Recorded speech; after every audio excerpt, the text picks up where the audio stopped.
मरी में आज रात तूफान और शदीद बर्फबारी की पेशगोई। इतवार की रात 9 बजे तक गाड़ियों का दाखिला बंद कर दिया गया। इस्लामाबाद से मरी जाने वाले तमाम रास्ते बंद कर दिए गए। मरी में बर्फबारी और ट्रैफिक जैम में हजारों गाड़ियां फंस गईं। सयाहों को निकालने के लिए रेस्क्यू ऑपरेशन जारी। 23,000 गाड़ियों को निकाल लिया गया। 80 के करीब ताहाल फंसी हुई हैं। कराची में साइबेरियन हवाएं चलने से शहरियों के दांत बज उठे। सर्दी की लहर 16 जनवरी तक जारी रहने का इम्कान।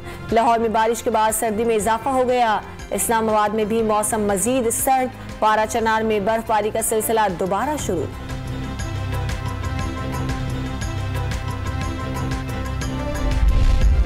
मुल्क भर में कोरोना केसेस रफ्तार पकड़ने लगे। मुस्बत केसेस की शरह तकरीबन 3% तक पहुंच गई। 24 घंटों के दौरान 1345 नए मरीज सामने आ गए। हुकूमत का टैक्स ना देने वालों तक पहुंचने के लिए टेक्नोलॉजी की मदद लेने का फैसला। अब नादहिंदगान को नोटिस नहीं मिलेगा। गैर रजिस्टर्ड अफराद तक पहुंच चुके बस स्विच ऑन करना है।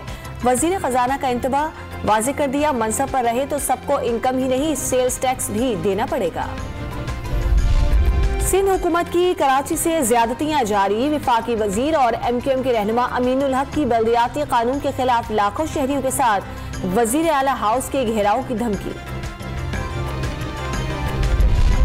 आर्मी चीफ से बरतानवी हाई कमिश्नर क्रिस्टन टर्नर की मुलाकात। जनरल कमर जावेद बाजवा का खित्ते में इस्तेहकाम के लिए अफगानिस्तान से आलमी बरादरी के ताउन पर जोर।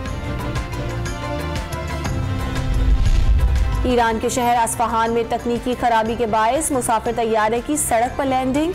इमरजेंसी लैंडिंग की वजह से 5 मुसाफिर मामूली जख्मी। पाकिस्तान सुपर लीग 7 का काउंटडाउन शुरू हो गया। सप्लीमेंट्री ड्राफ्ट की तकरीब आज होगी। तमाम टीमें मजीद 2-2 खिलाड़ियों का इंतखाब करेंगी।